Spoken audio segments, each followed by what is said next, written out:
তো hello friend, আজ এই ভিডিওতে দেখবো যেখানে ফটোশপ আপনার যেটি ব্যবহার করছেন, তো সেই ফটোশপে ধরলাম কোনো রকম প্রবলেম হয়ে গেছে, মানে ব্যবহার করতে গিয়ে বা কোনো সেটিংসে আপনি চেঞ্জ করে ফেলেছেন। এটা ফটোশপ, তো এই ফটোশপে কোনো সেটিং দিলাম আমি, এখানে যে লেয়ারটা থাকে বা এখানে যে অপশানটা থাকে সেটা আমার ডিলিট হয়ে গেছে।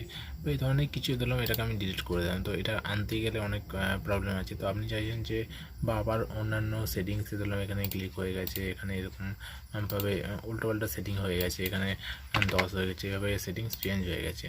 তো এই সেটিংসটাকে আপনি যেটা বাই ডিফল্ট যেটা সেট থাকে, মানে কীভাবে রিসেট করতে চান আগের অবস্থায়, মানে বাই ডিফল্ট যেটা সেট থাকে সেটাই কীভাবে আনতে চাইছেন। তো তার জন্য কি করতে হবে, তো তার জন্য একটা কি প্রেস করতে হবে, কয়েকটি কি প্রেস করতে হবে, তাহলেই এটা হচ্ছে বাই ডিফল্ট সেট হয়ে যাবে। তো সেই প্রসেসটাই দেখাবো। তো তার জন্য আমাদেরকে যে কাজটি করতে হবে সেটা হচ্ছে ফটোশপকে আগে ক্লোজ করে নিতে হবে। তো আমি এখান থেকে ক্লোজ করে দিলাম ফটোশপ। তো ক্লোজ করার পরে ফটোশপকে আগে হচ্ছে আপনাকে ডেস্কটপে আগে আনতে হবে। এই যেমন ডেস্কটপে আমার শর্টকাট করা আছে, তো ওনারা শর্টকাট করে নেবেন। ডেস্কটপে শর্টকাট করার কোনো ব্যাপার নেই, সেখান থেকে চেপে এনে এরকমভাবে ছেড়ে দিলে এখান থেকে শর্টকাট হয়ে যায়। বা ফটোশপের স্টার্ট পয়েন্টে গিয়ে অপশানে ক্লিক করলেই হবে। রাইট ক্লিক করার পরে ওখানে সেন্ড টু ডেস্কটপ বলে অপশান থাকবে, সেখান থেকে ডেস্কটপে নিয়ে চলে আসবেন। এরপরে আনার পরে আপনাকে যে কাজটি করতে হবে সেটি হচ্ছে এই ফটোশপে ক্লিক করার আগে তিনটে কি প্রেস করতে হবে। এই তিনটে কি হচ্ছে সবথেকে গুরুত্বপূর্ণ, যেটা ভালো করে শুনুন। এই তিনটে কি হচ্ছে কন্ট্রোল, শিফট আর অল্ট। এই তিনটে কিকে একসাথে প্রেস করতে হবে। তো কিবোর্ডে হচ্ছে কন্ট্রোল, শিফট, কন্ট্রোল,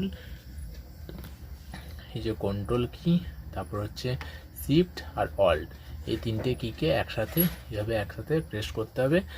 আর আপনাকে ফটোশপকে ক্লিক করতে হবে। তো দেখুন আমি এইভাবে ক্লিক করছি। তো যেভাবে আমার এটা হচ্ছে মাউস পয়েন্ট, আমি এরকম পুরো ফটোশপে মাউস পয়েন্ট নিয়ে গিয়ে রেখেছি। তো তিনটে কিকে আমি আগে প্রেস করে দিলাম। এরপর হচ্ছে ফটোশপের উপরে ক্লিক করব। তো দেখতে পাচ্ছেন ফটোশপে আমি টাচ করে দিলাম, টাচ বাটনে ডবল ক্লিক,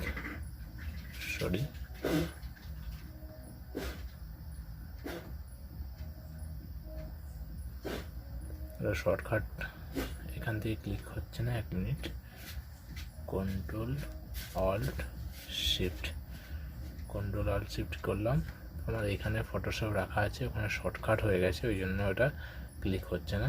যাই হোক আমি এখান থেকে ক্লিক করে নিচ্ছি, এখানে যেহেতু আমার রাখা আছে নিচে ট্যাক্স পয়েন্টে, টাস্ক বারে। তো এখান থেকে আমি ক্লিক করে নেব।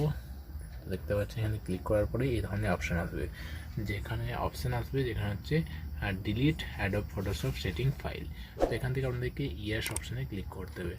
ইয়েস অপশানে মাউস পয়েন্ট নিয়ে গিয়ে এখানে ক্লিক করলেই দেখতে পাবেন ওকে অপশান আসবে, এই ওকে অপশানে ক্লিক করতে হবে।